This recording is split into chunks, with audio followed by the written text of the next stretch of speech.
Okay, I love this next question. It comes from John White.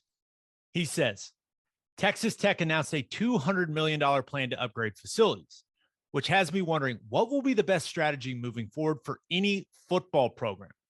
Great facilities and average NIL, or average facilities and great NIL? From a coaching perspective, would it make more sense to hire a Lance Leipold type of coach at $2.7 million a year versus a BV type of coach at $7 million per year and use the extra $4.25 million on NIL? He adds, for the record, I love me some BV, so only a hypothetical. This is interesting. Now, I do think it's important to acknowledge that as of right now, and things may change in the relatively near future, the universities, or at least OU, can't directly be involved in NIL. Now, I think Oklahoma State law needs to change as soon as possible. I think the university should be able to help facilitate NIL deals for players. That is happening in other states. That is happening in especially states in the SEC. So we'll see what ends up happening with that. As far as facilities and average NIL, or average facilities and great NIL, I think you got to have both. Right? If you want to compete at the top of college football, you got to have great facilities. You got to pay your coach a ton, and you got to have a lot of people that are willing to invest in the name, image, and likeness opportunities of the players. Like, you got to have it all. That's just the reality. Like, if you want to be a national championship type contending team, it's going to take all of it. Ted, or I don't know. That's exactly what I was going to say. I was going to say it depends on who you want to be. If you want to legitimately compete for a national championship, you're going to have to pay premium for a top coach. You're going to have the best, or in the top tier of best facilities in college football. And you're going to have at least a, fairly close to top tier or close in some available opportunities in a NIL, at least under the current rule structure, depending on how long that lasts or how that moves, we'll see. But yeah, I think there is a little bit of because college football is different than professional football. So I think there's some dangers in building your program around your NIL opportunities. I think we're going to see some of that unfold, whether it's out at USC, whether it's A&M, Texas. I think you're going to see some of that where you got different pay structures. Different guys want to be held to a different standard. So I think that could be a problem in a college locker room, college environment. We'll see. But, you got to be super competitive in all of those things if you want to be a top program. If you want to be a program that, wants to make a run every now and then whenever the stars align, then I would probably say I would invest in the facilities. Because let's take Leipold, for example, that they brought up, or, Texas Tech announcing the $200 million facility upgrades. This works perfectly. So they put $200 million into facility upgrades. They've got McGuire. Well, if McGuire wins 7 games this year, 9 games next year, they've got the facilities in, recruiting's going well. Oklahoma and Texas are out of the Big 12. They compete for a conference championship. Maybe they win the Big 12 year 3. Well, guess what? You no longer get to have Joey McGuire at $2.75 million a year, right? He's now a hot commodity in college football. And if you want to keep him, you're either going to have to hit the reset button with someone else, or you're going to have to stroke that check. So that structure only works until the coach is successful, and you either have to pay or go a different route. when you the pay the coach a ton versus pay him a little bit and try to, for however you want to do it, get the players more money. That is an interesting, that leads me down kind of an interesting path, like with my thought process, because if you get really good players, that can make an average coach really good. I mean, if you're getting really, really good players, the problem is Alabama and Georgia. Your average coach, you're going to have to so outbid the other programs that it's probably not going to make sense. Here's the thing, though. Think about it this way. Who's the star of the Green Bay Packers? Aaron Rodgers. Who's the star of the Tampa Bay Bucks? Brady. Okay, who's the star of the Alabama Crimson Tide? Saban. Who's the star of Clemson? Dabo. That's what I'm saying. Like those guys. But is that going to change? Right no. now that, because the window's so short. I feel you on that. I do, but it does feel like the players have more influence. Like they have more influence than they've ever had in college with how it's working. You got to remember though, college football fans they're not fans of the players. They're fans of the school. And they're always going to be fans of the school. The players have such a short window, especially with transfer portal and all of that stuff going on. I don't know. It seems like it may work, but it seems like a weird way to go about it. Yeah, maybe this is a best example, like college football. So Caleb Williams, for example, right, goes from OU to USC. I don't think all of a sudden there's a bunch of fans that were OU fans because of Caleb Williams that are now USC fans because of him. Like, it's not like LeBron. Right. Or Kevin Durant, right? Or when it happens in the NFL. Like, there was a bunch of Brady fans that are now Bucks fans. I just don't ever foresee that happening in college football.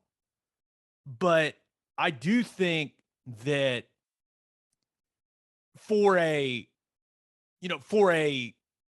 program like Texas Tech, I do think if they were to develop a really efficient NIL system and that allowed them to get, some of the better players in Texas to stay home and go to Tech, I think they'd be a better program, because I'm getting to the point, man, with the facilities thing. I mean, how much better could they get, bro? Can't get any better. I mean, I walk around OU and I'm like, this is incredible. I think about what the facilities like were when I walked into the Tennessee Titans locker room for the first time. And I was just like, damn, dump. OU was way better than this. Well, I mean, that's really what we're talking about. Is this is the NFL model, right? Players make a ton of money. Some of the coaches make good money, but it's not what the players make. And I don't think that model's going to work in college. Because you don't get to draft. Right. You don't get to draft. It's basically starts off as free agency. And there's schools that are trying it right now. Like Nebraska is trying like hell with their NIL stuff to get these top recruits to come in. And all it's really doing is, getting everyone else to at least get close to it or get in the neighborhood. So I don't know. I think, maybe the formula moving forward, the best formula is a dynamic, very personable coach, right? Because ultimately this is still a relationships business. Mm-hmm. as transactional as it's starting to feel with all the NIL stuff, kids want to go play for someone they feel comfortable with, right? Someone they've had really positive experiences with, talking on the phone, their visits in person. Like, there's still the human element to this entire thing, to this entire process. I don't think that's ever going to go away, but I do think there's a point where you can have facilities that are good enough. They may not be the best in the country, but they're good enough. And you can almost spin it. And this is what I would say if I was one of the schools. I'd say, hey, we have the exact same amenities as the Dallas Cowboys. Our dumbbells weigh the exact same as Alabama's. Exactly. We've got the same hot tub and cold tub as the Green Bay Packers. Like, how many guys do you really want to be in the hot tub with at the same time? How big does the hot tub really need to be? Does the hot tub really need the 12-foot waterfall? Like, that's where I've reached this point for the facilities. Like, dude, how much shit do these kids need? Right. Like, and that is it's where, and it's really that's how I way would frame it. No, you're right. You're right. And the interesting thing is, like, in the NFL, you're willing to pay a ton of money for players to win games. Why? To make money. To put butts in the seats, like, to make money. The current structure of college football, if you're paying a kid a ton of money in NIL, there's zero return on investment. You're asking people to, is monetarily, now, this is people's pastime. It's their passion. They love college football. I was about to say a lot of my emotional well-being is tied to whether or not OU wins football games. Right. And I get that, but it gets harder and harder and harder to go to people to build up these big NIL opportunities for players, especially if it doesn't turn into wins quickly. And there's going to be a bunch of people where it's not going to turn into wins quickly. Right. And I can imagine a guy that gave $5 million to an NIL fund saying, that was horrible. I'm not doing that again. Not saying any names, Texas A&M. I totally know where you're coming from, but just thinking about the question, great question, John White, great question. But ultimately it comes back to what's the goal? Because the truth is, if you want to win a national title, it's going to take everything. Everything. It's going to, like, go to Georgia and look at the facilities. Go to Georgia and look at Kirby Smart's paycheck. And then look at what they've got going NIL-wise. Same thing at Bama. And those are what you are competing against if you're the rest of the teams in the country. So, I understand that not every school has the same resources as those schools, right? And especially that's why when we talk about, the revenue distribution every year from the conference, from the TV deals, that's why it is such an important talking point. That's why it matters, because everything matters that's getting poured back into the program. But if I was a school and I knew that maybe I couldn't compete getting the top coach, I'd find a young dynamic guy that can really recruit. Now, he may not be there for that long if he's that good at recruiting, right? But then I'd make sure my facilities were good enough, and I'd try to find a way to entice these kids with money, because if there's anything I've learned in life, money talks, man.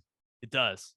So I don't know exactly what programs that would apply to, these big time programs, they're going to do all of this, right? They're going to do everything. That applies to, like, Duke. Yeah.